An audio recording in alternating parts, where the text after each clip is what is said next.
मुश्किल इस दुनिया में कुछ भी नहीं, मुश्किल इस दुनिया में कुछ भी नहीं, फिर भी लोग अपने इरादे तोड़ देते हैं। अगर चाहत हो दिल से कुछ पाने की तो सितारे भी अपनी जगह छोड़ देते हैं। नमस्कार दोस्तों, आप कैसे हैं? आशा करता हूँ आप अच्छे होंगे।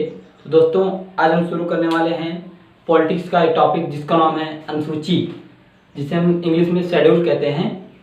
आज का हमारा टॉपिक है अनुसूचियाँ। अनुसूचियाँ जिसे इंग्लिश में कहा जाता है शेड्यूल।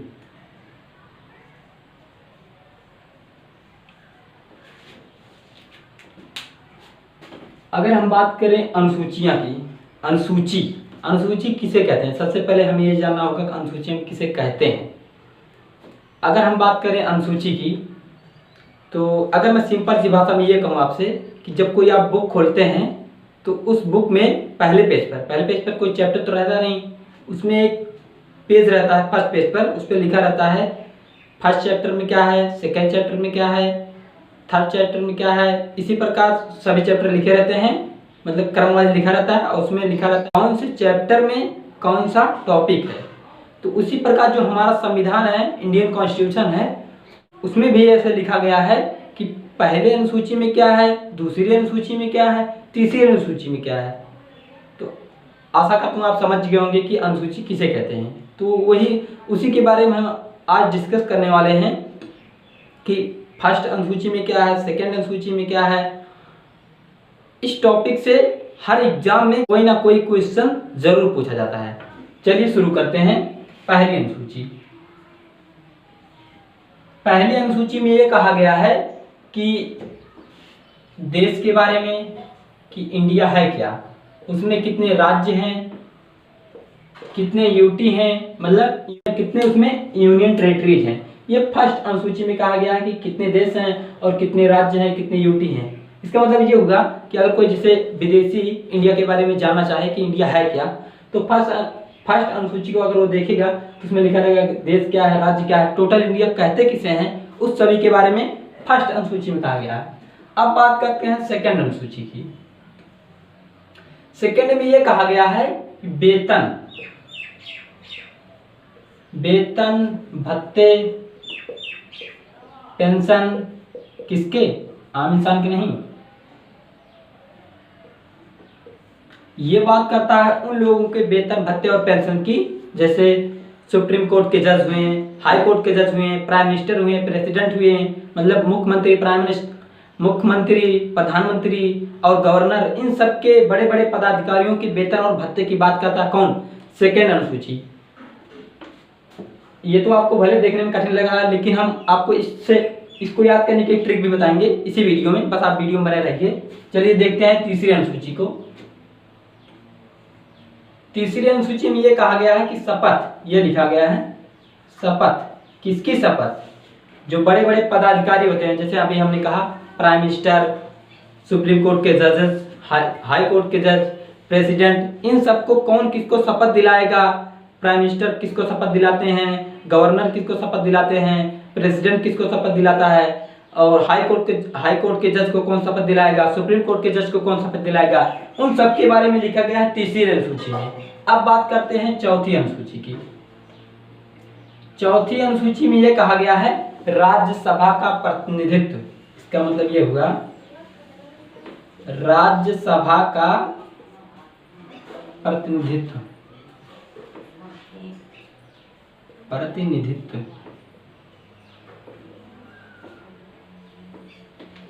इसका मतलब ये हुआ कि जो राज्यसभा के किसी भी स्टेट से, चाहे वो हरियाणा हो, यूपी हो, एमपी हो, राजस्थान हो, हर राज्य को ये मालूम है, उसे एक लिस्ट बनाकर दिया गया है कि किसी भी राज्य से कितने एमपी होंगे, राज्यसभा में कितने एमपी जाएंगे।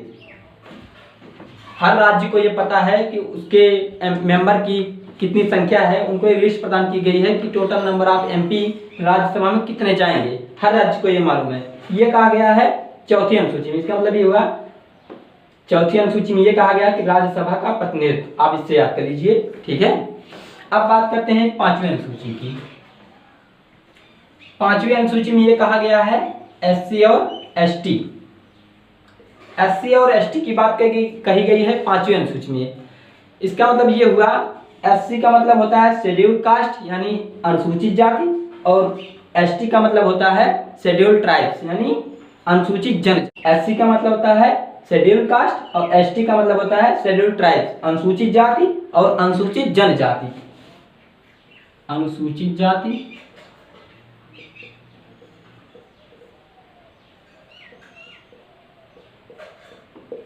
अनुसूचित जनजाति।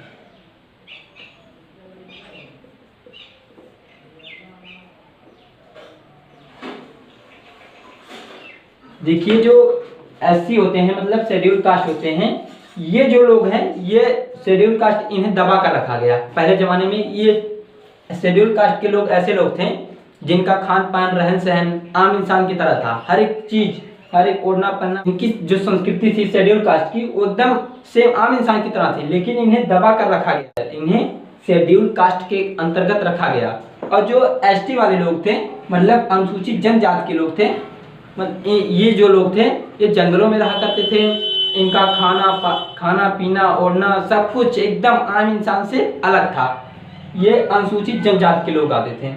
ये कहा गया है 5वीं अनुसूची में।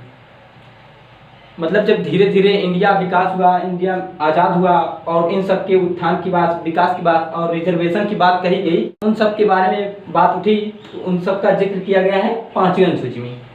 अब बात करते हैं 6ठी अनुसूची की। 6ठी अनुसूची में यह कहा गया है, किसकी बात की गई है? एसटी की बात की गई है, एससी की नहीं। 6ठी अनुसूची में एससी की बात नहीं की गई, एसटी की बात की गई। केवल उन राज्यों में, उनका नाम है असम, मेघालय, त्रिपुरा और मिजोरम।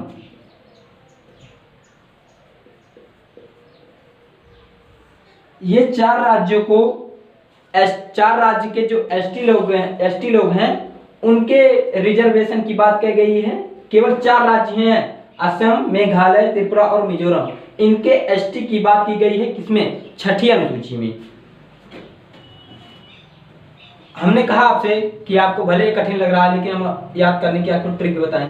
संविधान की जो अनुसूचियां थी वो टोटल 12 प्रेजेंट टाइम में, लेकिन जब हमारा संविधान लागू हुआ था उस समय हमारे संविधान में केवल 8 अनुसूचियां थी। हमारे संविधान में केवल 8 अनुसूचियां थी। अब प्रेजेंट टाइम में ये अनुसूचियां हो गई हैं 12। 8 अनुसूचियां और 4 अनुसूचियां देश आजाद होने के बाद ऐड की गई हैं और अब टोटल हो गई हैं 12। यानी हमारे संविधान में 8 अनुसूचियां, अगर एग्जाम में पूछा जाता है कि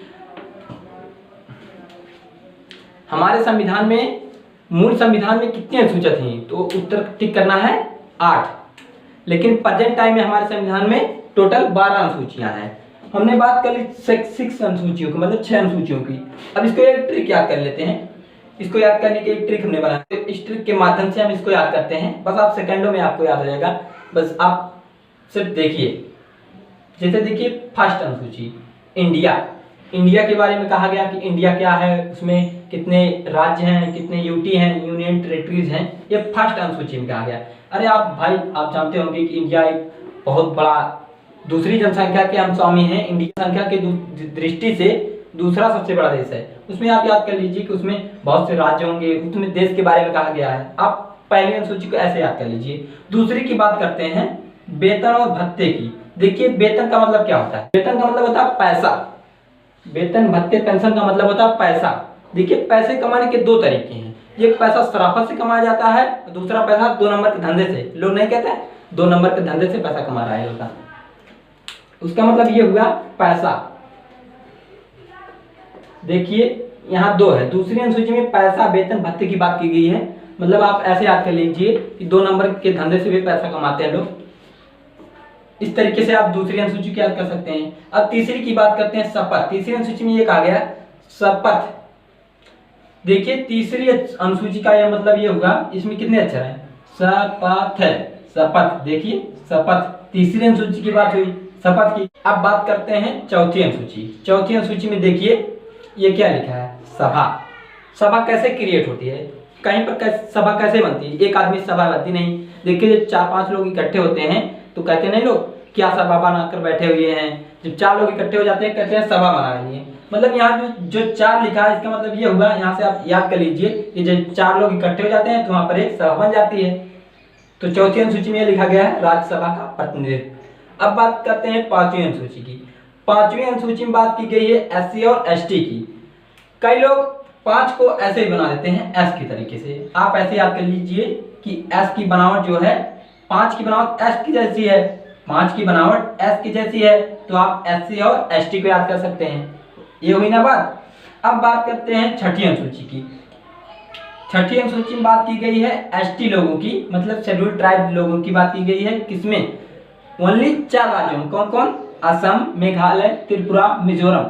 इनको याद करने का ये तरीका देखिए, आप AM और PM तो जानते ही होंगे, एंटी मेरिडियम और पोस्ट मेरिडियम।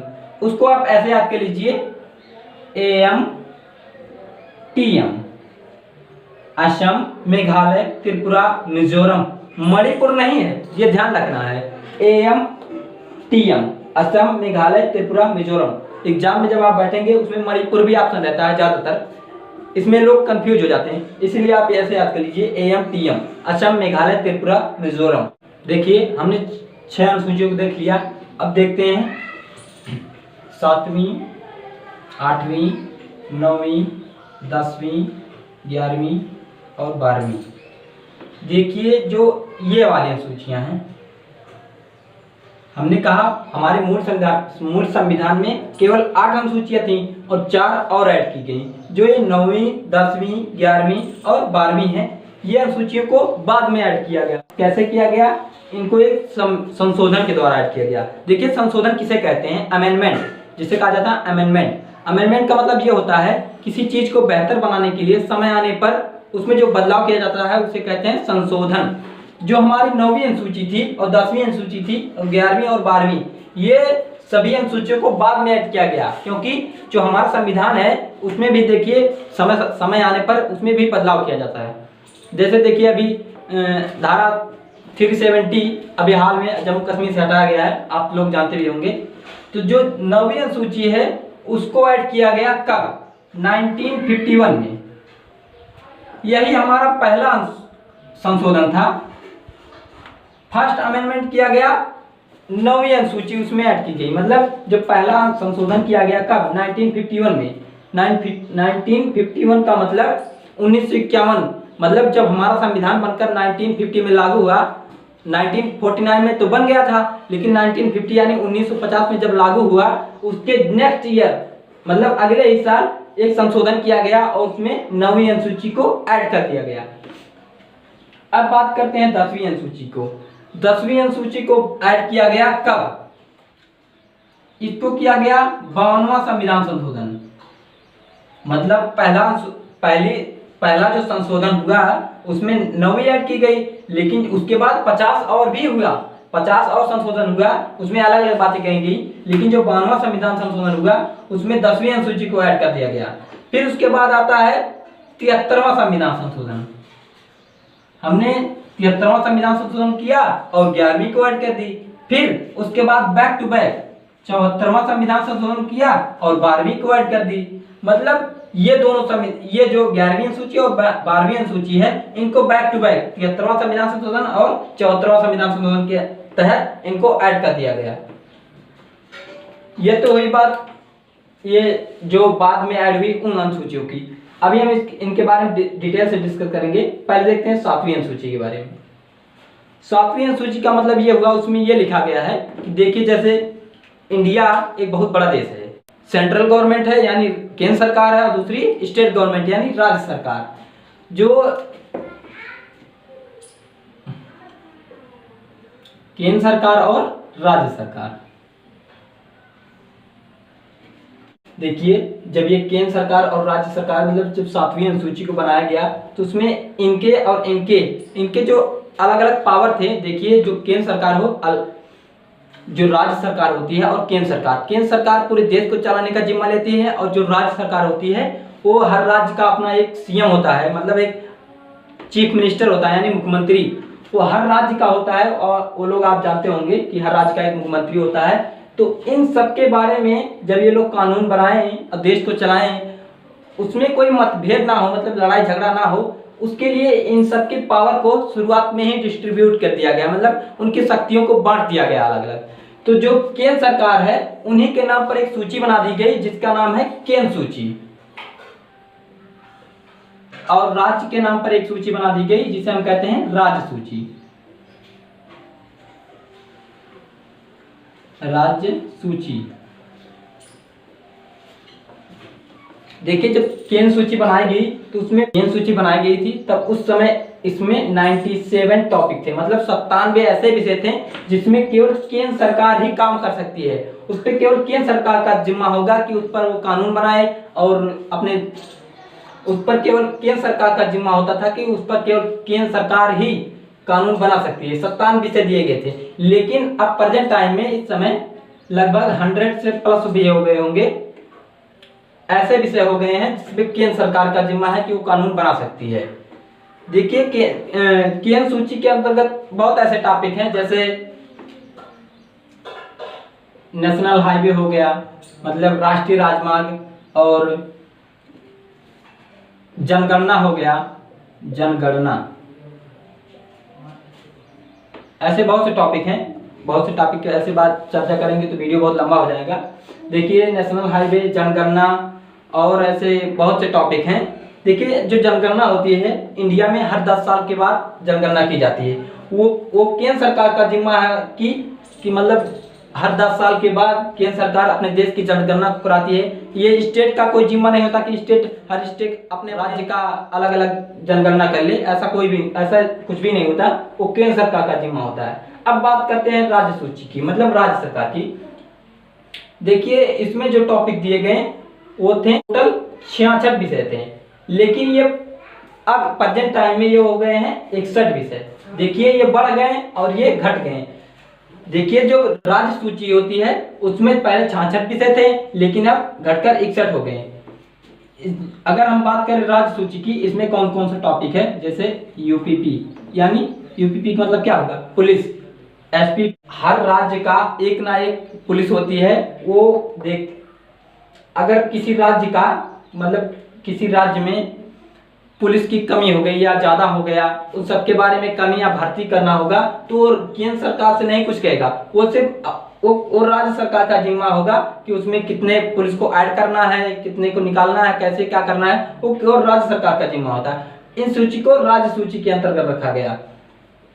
देखिए, अगर जो केंद्र सरकार है, केंद्र सूची का विषय कभी राज्य सरकार को नहीं दिया जा सकता, लेकिन जरूरत पड़ने पर राज्य सरकार की जो सूची है, राज्य सूची है, उसके विषय केंद्र सरकार को दिए जा सकते हैं। देखिए, ये तो हो गई केंद्र सूची और राज्य सूची की। अगर हम बात करें कुछ ऐसे टॉपिक्स की जिस पर केंद्र सरकार का भी हक होता है और राज्य सरकार का भी हक होता है, जैसे बात हुई शिक्षा की। शिक्षा एक ऐसा विषय है जिस पर केंद्र सरकार भी नियम बना सकती है और राज्य सरकार भी नियम बना सकती है। उसके लिए एक सूची बना दी गई, मतलब इसमें कोई मतभेद ना हो, जिसको हम कहते हैं समवर्ती सूची। समवर्ती सूची।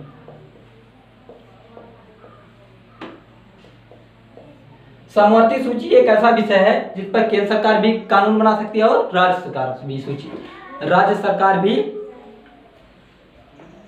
सरकार भी कानून बना सकती है। किसमें? समवर्ती सूची में। जैसे होगा शिक्षा, और बहुत ऐसे हैं, जैसे विवाह वाला हो गया, विवाह पंजीकरण, ऐसे बहुत से टॉपिक हैं जो समवर्ती सूची के अंतर्गत रखे गए हैं। हमने 7वीं अनुसूची की बात की, मतलब उसमें केंद्र सूची और राज्य सूची के बारे में बात किया, मतलब उसका मतलब ये होगा कि शक्तियों का बंटवारा।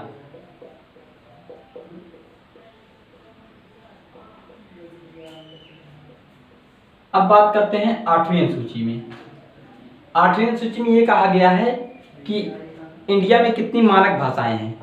मानक भाषाएं, अगर हम बात करें मानक भाषा की, हमने कहा कि 8वीं अनुसूची में मानक भाषाओं की बात की गई है। अगर हम बात करें मानक भाषा की कि इंडिया में टोटल कितनी मानक भाषाएं हैं, पहले इंडिया में टोटल 14 भाषाएं थी मानक, 14 भाषाएं मानक थी, लेकिन समय बीतते बीतते और भी भाषाओं को ऐड किया गया, जिसमें आता है एक भाषा ऐड की गई, फिर उसके बाद 3 भाषा और ऐड की गई, फिर 4 भाषा और ऐड की गई, और लास्ट में जाकर 22 यानी 22 भाषाएं। भारतीय संविधान की जो मानक भाषाएं हैं उनमें पहले 14 थी, लेकिन और ये 1 3 4 मतलब ये जो 1 और 3 4 मैंने लिखा है ये बाद में ऐड की गई। मतलब जब संविधान का संशोधन हुआ तो उसमें और भाषाओं की जरूरत पड़ी, जिसे मानक भाषा में जाना जाने लगा। तो उसमें जो पहली भाषा ये है, 14 के बाद जो पहली भाषा ऐड की गई वो ऐड की गई 21वां संविधान संशोधन में। 21वां संविधान संशोधन जब किया गया तो उसमें एक भाषा और ऐड की गई, फिर उसके बाद 3 भाषाएं और ऐड की गई। कब? 71वां संविधान संशोधन हुआ और 3 भाषाएं और ऐड कर दी गई। 21वां संविधान संशोधन हुआ, एक भाषा और ऐड की गई, फिर 71वां संविधान संशोधन हुआ और 3 भाषा ऐड कर दी गई, फिर 92वां संविधान संशोधन हुआ और 4 भाषाएं और ऐड कर दी गई। इन भाषाओं के नाम याद करना जरूरी है। देखिए कि पहले जो 14 के बाद जो फर्स्ट 21वां संविधान संशोधन था उसमें कौन सी भाषा ऐड की गई, और 71वां संविधान संशोधन था उसमें कौन सी भाषा ऐड की गई, और जो 92वां संविधान संशोधन था उसमें 4 भाषाएं कौन कौन सी ऐड कर दी गई, उन्हीं सब के बारे में हम देखने वाले हैं। देखिए जो 21वां संविधान संशोधन हुआ उसमें एक भाषा ऐड की गई, उसका नाम था सिंधी। सिंधी भाषा को 21वां संविधान संशोधन हुआ और एक भाषा और ऐड कर दी गई। फिर अब आता है 71वां संविधान संशोधन, जिसमें 3 भाषाओं को ऐड कर दिया गया। वो ऐसी भाषाएं थी जिनके पीछे आड़ा आता है, जैसे कोंकणी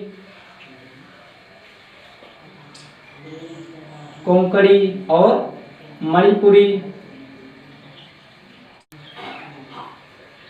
मणिपुरी और एक नेपाली। नेपाली कैसी भाषा है आप जानते होंगे, एक विदेशी भाषा है। इसको भी मानक भाषा के अंतर्गत रखा गया है। देखिए कोंकणी आप ऐसे याद कर लीजिए, 73वां संविधान संशोधन हुआ जब, तो उसमें 3 भाषाओं को ऐड कर दिया गया, जिसमें एक भाषा थी कोंकणी। देखिए कोंकणी ये हुआ, फिर देखिए याद करने का तरीका देखिए, कोंकणी, उसके बाद मणिपुरी, उसके बाद देखिए नेपाली। अब बात करते हैं 92वां संविधान संशोधन जो हुआ उसमें 4 भाषाओं को और ऐड किया गया, जिसमें एक भाषा का नाम है संथाली, फिर आता है मैथिली, फिर आता है बोडो और आता है डोगरी। ये 4 भाषाएं जो 92वां संविधान संशोधन हुआ उसके तहत ये 4 भाषाओं को ऐड करके मानक भाषा में जोड़ दिया गया। उसमें से देखिए 4 भाषाओं को याद करने का तरीका देखिए यहाँ पर आ रहा है संथाली, देखिए थाली, फिर आता है मैथिली, देखिए याद हो रहा ना, समझ में तो आ ही रहा होगा। देखिए संथाली, फिर आ गया थाली थिली, उसके बाद बोडो से देखिए जो ये लास्ट वाला है उसके बाद पहला आ जाता है बोडो डोगरी। ये वही मानक भाषाएं हमारी जो कि हो गई हैं कितनी, 22 यानी 22 मानक भाषाएं प्रेजेंट टाइम में हैं। अब बात करते हैं 9वीं अनुसूची को। 9वीं अनुसूची में कहा गया है भूमि सुधार के बारे में।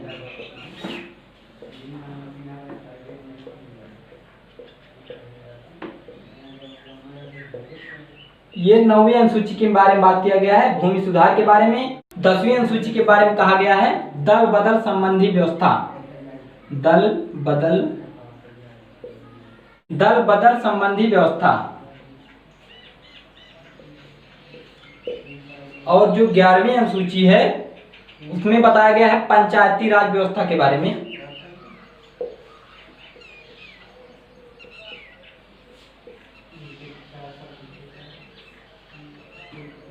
और जो 12वीं अनुसूची है उसमें बताया गया है नगर निगम के बारे में।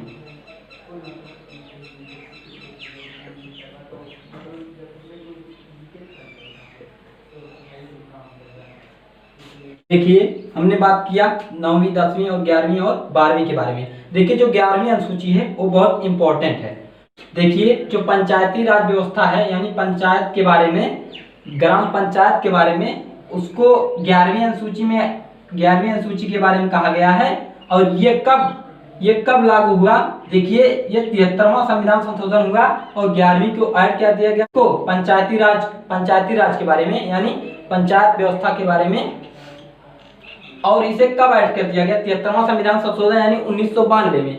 1992 में इसलिए 73वां संविधान संशोधन 1992 हुआ, लेकिन इसको जो 1993 यानी 1993 में इसके ऊपर अच्छे रूप से काम शुरू हुआ। 1993 यानी अप्रैल 1993 में इसके ऊपर अच्छे रूप से काम शुरू हुआ। इसीलिए पंचायती राज जो दिवस मनाया जाता है अप्रैल में मनाया जाता है। अप्रैल के महीने में पंचायती राज दिवस मनाया जाता है। उसी प्रकार देखिए नगर निगम भी होता है। जैसे गांव में ग्राम पंचायत होता है, उसी प्रकार शहरों में नगर निगम। वीडियो आपको कैसी लगी? अगर अच्छी लगी हो तो दिल से लाइक कीजिए और शेयर कीजिए। और हाँ, चैनल पर नया हो सब्सक्राइब भी कर देना, साइड वाला घंटा भी दबा देना, जिससे वीडियो की नोटिफिकेशन सबसे पहले आप तक पहुंचे। जय हिंद, वंदे मातरम। खुश रहिए, खुशियां बांटते रहिए।